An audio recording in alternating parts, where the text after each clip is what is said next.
ને મિત્રો મજામાં. મિત્રો આપણે JCSL ડેપો મેનેજરની જે પરીક્ષા છે એમાં મેથ્સના સમજે પૂછાયેલા એમાં આપણે એટલે નજર કરીએ છીએ કે તમને ખ્યાલ છે કે આ પેપરની અંદર મેથ્સ રિઝનિંગ બહુ હોય છે અને એટલા માટે જ આપણે વધારે પ્રેક્ટિસ કરવી છે. અને જે લોકો નવા છે એ લોકોને ખાસ વિનંતી કે તમે લોકો પ્લેલિસ્ટમાંથી આ બધા વિડીયો જોઈ નાખજો, તમારા એક પણ માર્ક જશે નહીં. આવું હું નથી કહેતો, બધા વિદ્યાર્થીઓ કહી રહ્યા છે, પણ મને એટલી ખાતરી છે કે આટલી પ્રેક્ટિસ વાંધો નહીં આવે.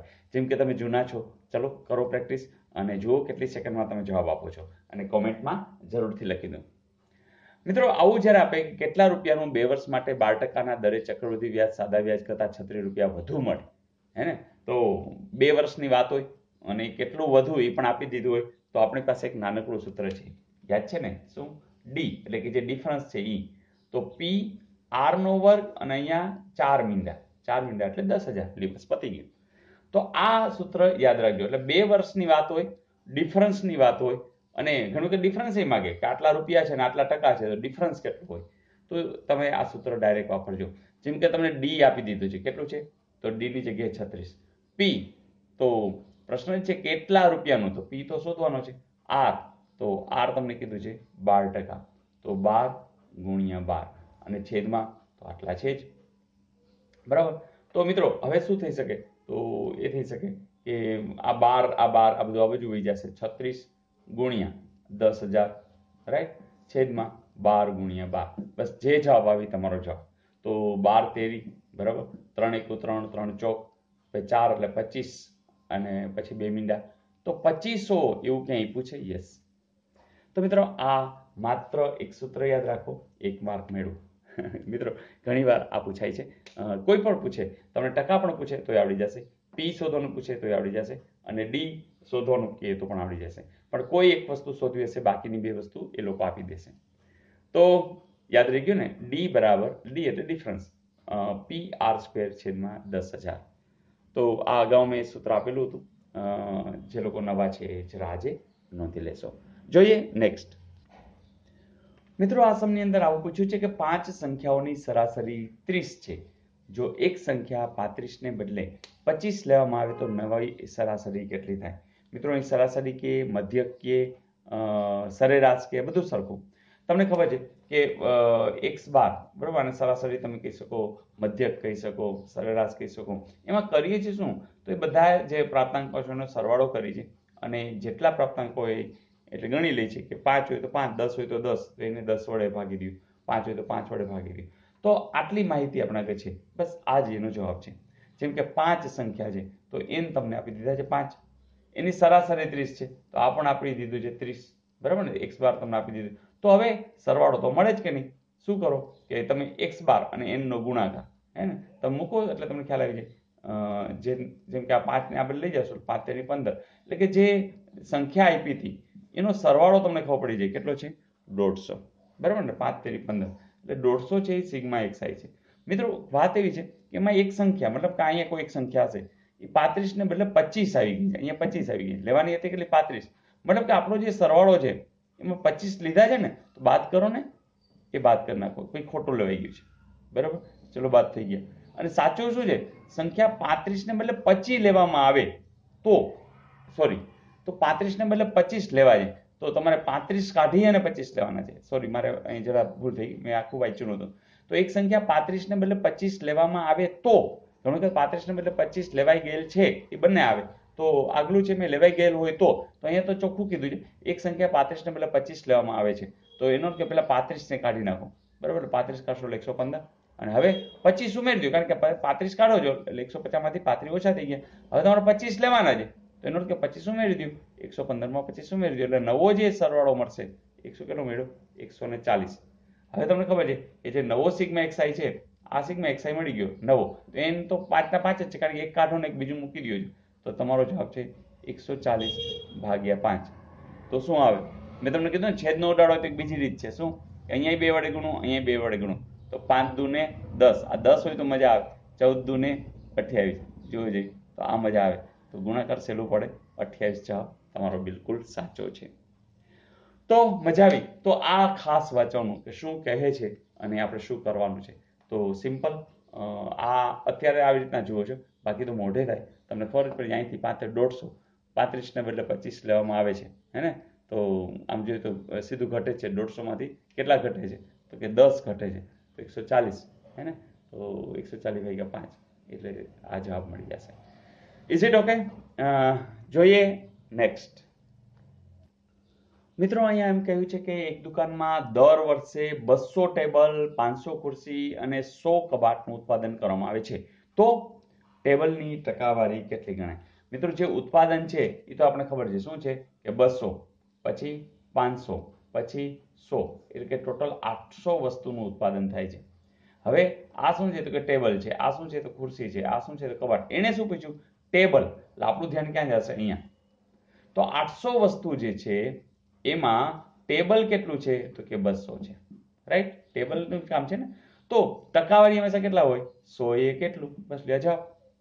ફરીથી 800 વસ્તુમાં ટેબલનું જ પૂછ્યું છે, ટેબલની ટકાવારી. ખુરશીની કીધું તો 500 લખો, 800 માંથી 500. કબાટનું કીધું 800 માંથી 100, જે કીધું તો 800 એ 200 ટેબલ છે તો 100 એ કેટલા હોય? તો બસ જવાબ 200 ગુણ્યા 100 છેદમાં 800. બરાબર? તો હવે તમે તરત છે તો ઉડાડી નાખશો. જોજો 2 ચોક બરાબર અને 4 ને અહીંયા શું હશે? 25.